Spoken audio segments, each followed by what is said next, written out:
Всем привет, дорогие подписчики! Итак, сегодняшнее наше видео пойдет, как вы уже поняли, опять о самокате Kuga Max Speed Pro. И сегодня мы его потестируем на пересеченной местности, вот на такой вот песчаной, бездорожной поверхности. Посмотрим, как он себя поведет в данных условиях. Будут ли какие-то шумы, а они, поверьте, будут. Те, кто владели самокатами Kuga, то те не понаслышке знают, что они часто страдают именно вибрацией, тряской, люфтами и прочими шумами, скрипами, писками, визгами. И все это вообще, как я считаю, реально устранить в домашних условиях. И сегодня я постараюсь вам это показать. Вообще, честно сказать, меня приятно удивило то, что последнее видео, вот, которое я снимал про этот самокат, где со мной произошел небольшой инцидент, набрало достаточно большое количество просмотров по сравнению с другими роликами. И меня это вдохновило снимать касательно этой тематики тоже видео данного характера. Потому что, ну, как я понял по анализу статистики, это в публике в принципе интересно. Да, я, конечно, понимаю, что больше интерес вызывала, скорее всего, именно вот эта интрига, что там произошло со мной. Сильное заявление. Проверять я его, конечно, не буду. При падении. Но и какие-то другие вещи касательно вот ремонта, обслуживания и каких-то технических вещей тоже будет довольно-таки интересно. Так что, дорогие друзья, устраиваемся поудобнее, приготавливаем чаек, кофеек или что там любит кто по вкусу, и приступаем к просмотру данного видео. Не забудьте подписаться на канал и поставить лайк. И по ходу съемки будут происходить в самых хардовых условиях, потому что, как вы видите, очень большие тучи и, кажется, намечается дождь. А мой самокат без гидроизоляции, так что это будет самое жесткое испытание. Кстати, кто интересовался, что случилось с самокатом после того падения, там после того падения еще одно падение было, правда, вот после того тут небольшие потертости вот на компьютере. Так, вот здесь на ручке тормоза, вот здесь. Ну, это все мелочи на самом деле эксплуатации. Вот здесь, ну, здесь это... О, кстати, я что заметил, что когда вот погода сырая, самокат под напряжением прям находится. Даже здесь вот трогаешь и чувствуется вибрация от тока. Офигеть. С ноутбуком, когда на зарядке вот стоит, но вот такая же ситуация. Ну, кстати, еще вот недавно заметил, что руль, когда езжу с сиденьем, я люблю руль делать пониже, чтобы было более устойчиво. И вот здесь, когда низко делаешь, провода начинают перетираться. И это не есть хорошо, потому что со временем, если так долго ездить и ничего не делать, они перетрутся и пройдет замыкание, либо обрыв провода. Так, виновники. Самые главные виновники торжества — это у нас передние, я не знаю даже как их назвать, не амортизаторы, подобие амортизаторов, пружина с болтом. Сегодня будем ею заниматься в первую очередь, потому что от нее больше всего шумов исходит. И также надо попытаться разобраться вот с этим пружинным механизмом, потому что он вызывает очень дикий скрип. В целом задние они вообще никак ни туда ни сюда, это просто какое-то подобие амортизаторов. Так, вот здесь я закрепил крепление для GoPro-шки. Сейчас вот так вот камеру зафиксируем и попробуем проехаться. Пробег на самокате, как вы видите, 154 километра. Это достаточно немного. Так, ну сейчас я буду крепить камеру на крыло и попробую проехаться, посмотреть небольшой такой промо-ролик. Сейчас.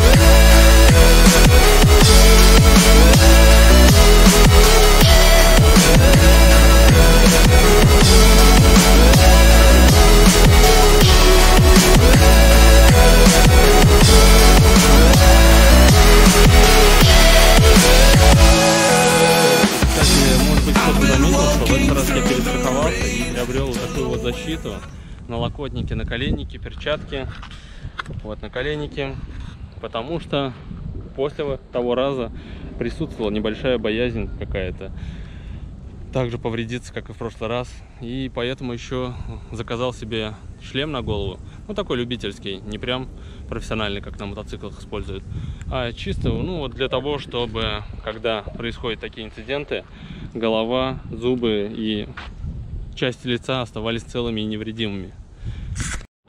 И, кстати, вот касательно того видео предыдущего, очень понравилось в первую очередь то, что оно набрало большое количество просмотров и также присутствовало большое количество комментариев.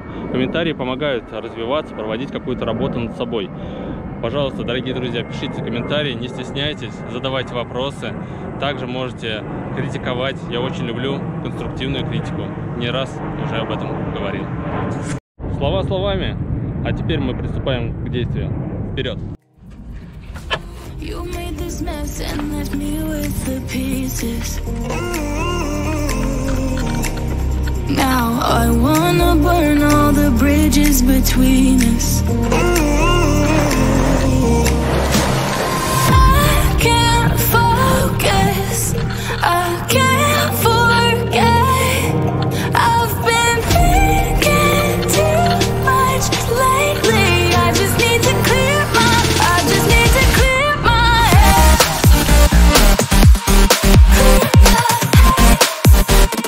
I just need to clear my head.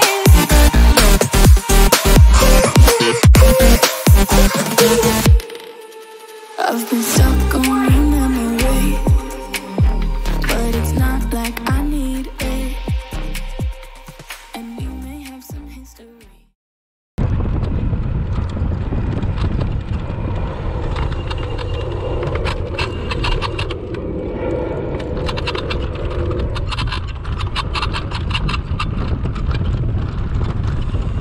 I like the way she do, she put it back into.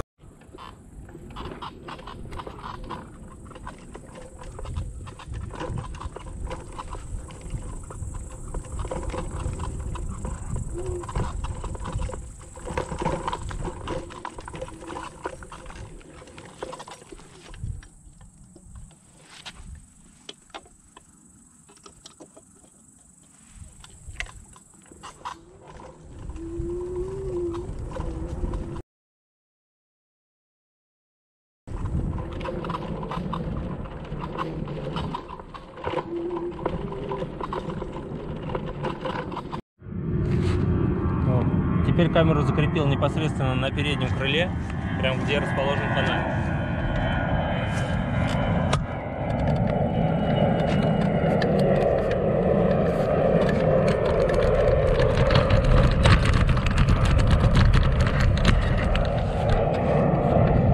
Ловко зафиксировал.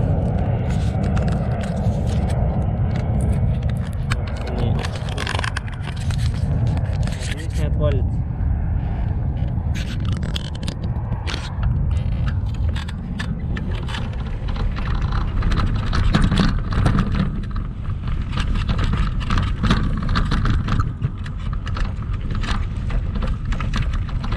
Поедем на второй скорости.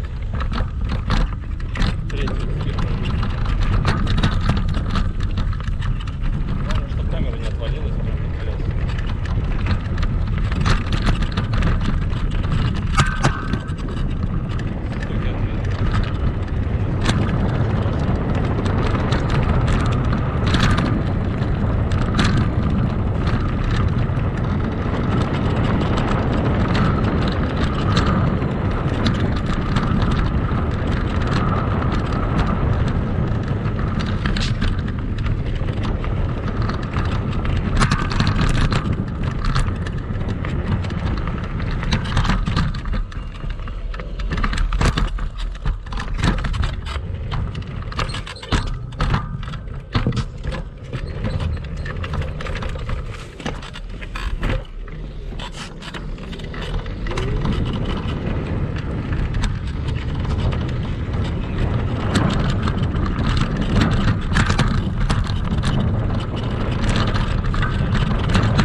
дальше.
По итогу, что мы имеем? Я думаю, вы увидели, что шумов достаточное количество. Там практически, наверное, весь видеоролик слышно, как все громыхает, дребезжит. Кто-то бы сказал, что этот самокат сделан для дорог таких тротуарных, парковых, асфальтовых в основном. Но для чего тогда тут поставили такие покрышки? Вопрос. И мы будем пытаться решить эту проблему с шумами. Сейчас мы к этому приступим.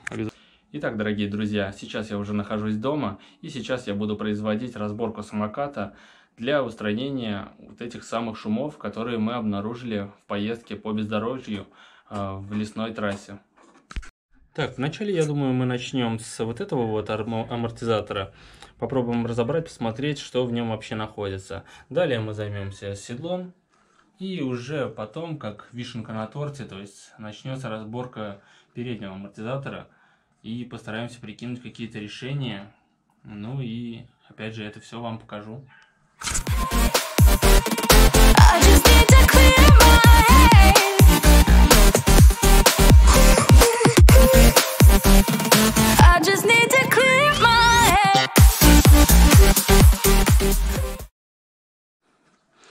Так, переднюю часть мы открутили.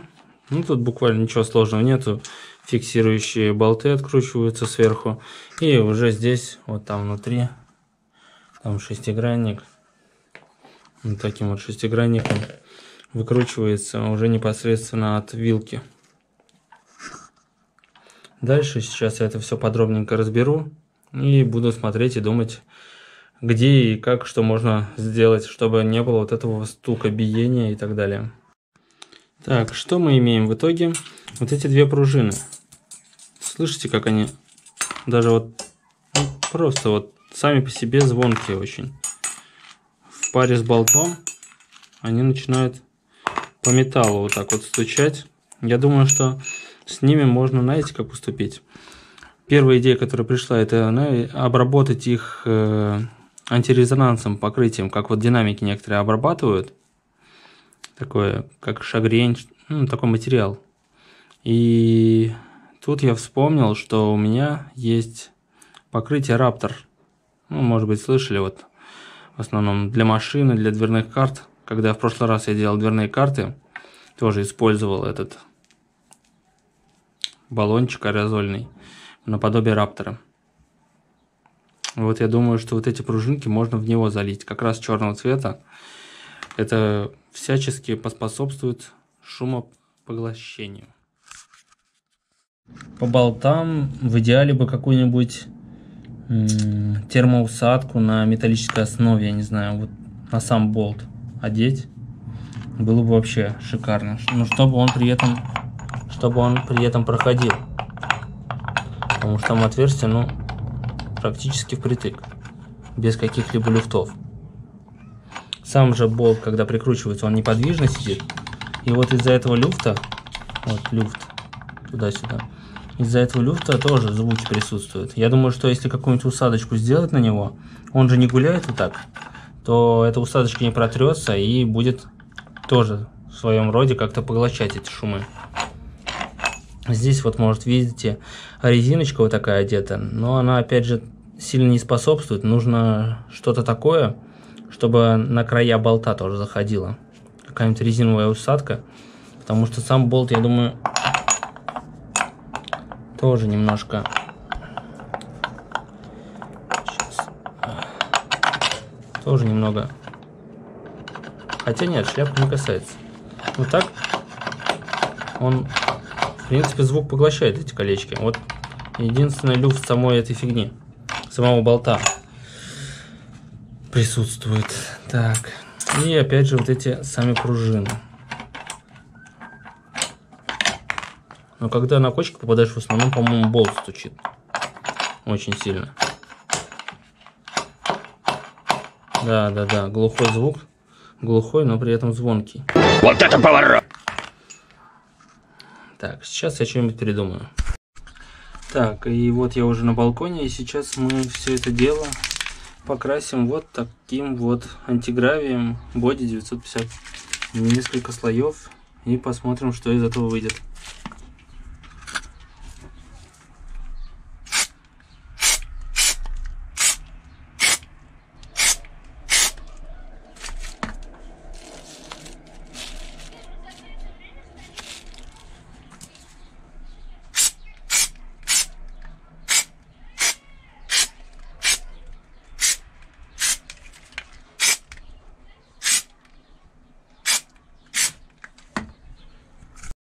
Итак, пока пружины у нас подсыхают, я уже нанес второй слой, я нашел вот такое вот решение для болтов. Эти резиночки, они слишком тоненькие и дубовые, поэтому особой роли они не играют. Нашел в инструментах вот такое вот колечко, может быть, кто помнит, от клапанной крышки, где еще колодцы были съемные, под свечи, свечные колодцы. Вот там такие колечки менялись. На вазовских моторах, шнурцеклапанных. Я взял это колечко, располовинил. Ну, немножко колхозно, конечно. По-хорошему бы найти прям вот такой вот сальник меньшего размера. Вот такой вот, чтобы был. Вот. Но я его располовинил. И вот так вот вокруг болта эту резиночку я снял.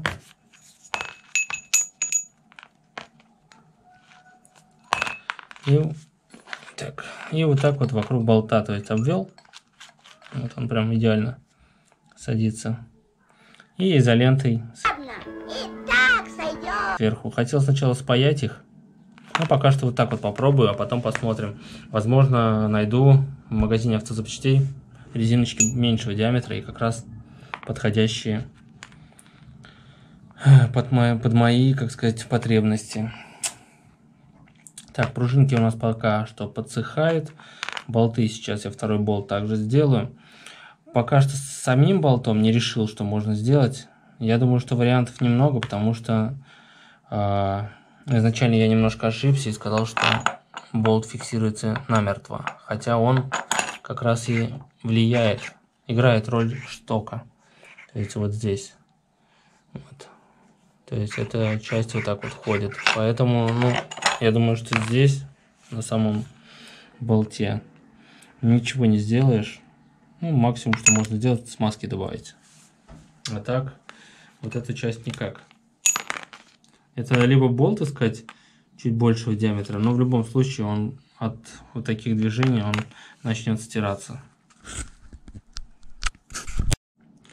Ну что я хочу сказать, ребят, можете меня поздравить.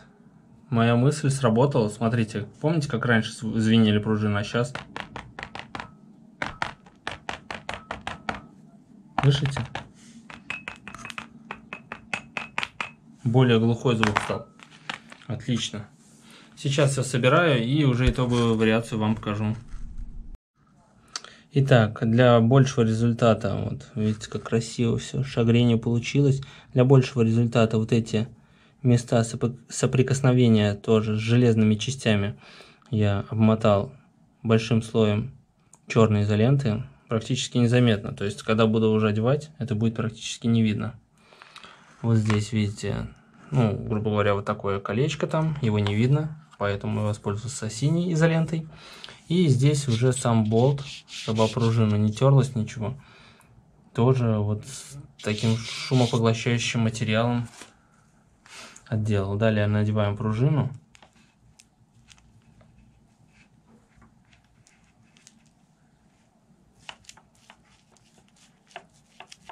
И одной рукой не очень удобно это делать. Сейчас, минуточку. Спереди стало определенно лучше. И, кстати, я заметил, что прям когда сильные прыжки давления, то колесо упирается в крыло. То есть настолько не рассчитана жесткость подвески или длина хода подвески, что в крыло начинает упираться колесо. Сейчас посмотрю. Я, кстати, пока испытывал вот переднюю часть, как я сделал, я заметил, что сзади скрип идет, оказывается, вовсе не от сиденья, а вот от этих именно амортизаторов. Сейчас я попробую снять их и разобрать, посмотреть, что там внутри вообще, что может скрипеть. Итак, снова здравствуйте. И сейчас я нахожусь уже непосредственно на том самом треке, где мы изначально перед доработками испытывали самокат. И сейчас я вам покажу, что я сделал. Итак, вот видите ту доработанную вилку мною, где я обработал антигравием, прошумовал. Сразу хочу сказать, что пока я до сюда заехал, уже почувствовал результат, что стало гораздо тише. А по задней части я вот эти вот амортизаторы не смог разобрать, я открутил, походу они идут неразборные. И я просто по задней части, то есть элементарно просто побрызгал, смазал вот эти вот соединительные места с непосредственно вот самой, как ее назвать-то, ну, в общем, промазал все места, которые, возможно, могли издавать какой-либо звук, подвижные элементы. Вот здесь, здесь, здесь, также в самом непосредственно сиденье все промазал хорошенько. И, как мне кажется, скрипов стало гораздо меньше. Даже сейчас вот я сижу на нем, то есть, ну, сиденье, конечно, скрипит, но уже не так сильно. Сама вилка, сейчас, сама вилка, покажу, поставлю. Сама вилка вот стала гораздо тише. Но тут уже я заметил, что крыло касается, колесо точнее касается крыла изнутри.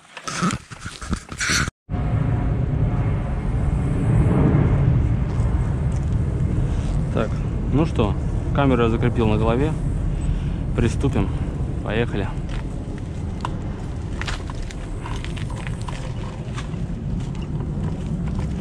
Конечно, дорога прям, ну, вообще лютая для теста. Ну ладно, попробуем. Ну, кстати, покрытие уже сухое, не влажное. Но песок, опять же.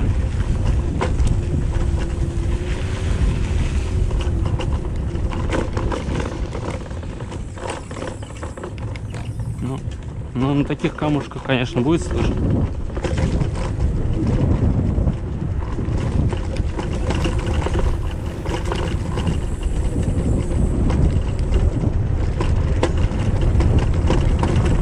Не, ну, блин, на самом деле надо испытывать на асфальте, наверное, потому что здесь очень много мелких неровностей.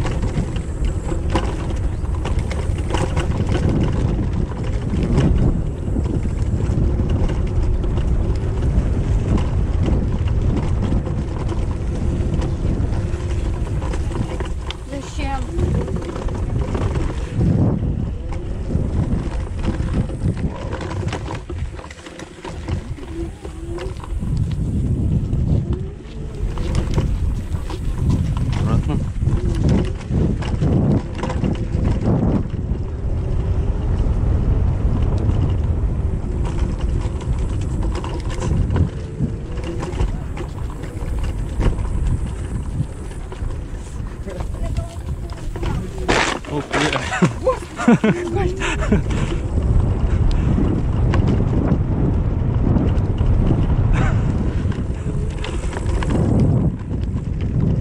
А нечего жопой идти кривлять. Напугали их. Опа. Оп. Оп. Ну, кстати, лучше. Гораздо лучше. Мелкие дребезжания остались, но по факту гораздо лучше. Я думаю, что вы это тоже прочувствуете. Особенно если в наушниках слушать.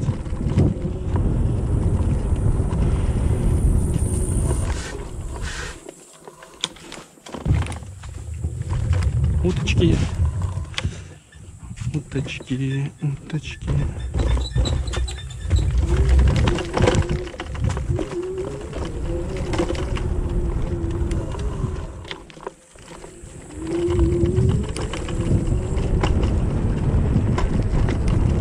Ну вот, к слову, еду вот более-менее такая, без камней дорожка. И здесь прям гораздо тише все стало.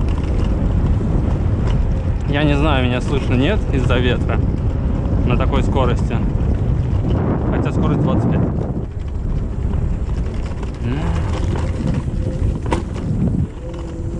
И, кстати, я заметил, чем больше на нем катаешься, тем больше хочется жестить и вытворять какие-то лютые трюки. Но вот когда попадаются корни, всякая непонятная фигня. Заднее крыло, походу, тоже немного потряхивает. Не, ну в целом я результатом доволен. А до этого передняя так сильно стучала вилка, что это было невозможно. Прям бам, бам, бам на каждой кочке. А сейчас такого нет. Также сейчас я попробую прокатиться по парку, по асфальтовой дорожке, посмотреть, как там он себя поведет. Ну, там я как бы уверен в том, что звуков, шумов каких-либо уже не будет, потому что там уже более идеальная поверхность. Также не забудьте подписаться на мой TikTok аккаунт и Instagram. Там тоже я дублирую свои видосы, интересные нарезки, какие-то моменты. Там появляются гораздо раньше, чем здесь на YouTube. Итак, дорогие друзья, спасибо вам за просмотр. Не забываем поставить лайк и написать обязательно, оставить свой комментарий. Желательно с конструктивным объяснением того, что вы думаете. И также не забываем нажать колокольчик, чтобы быть всегда в курсе моих новых видео.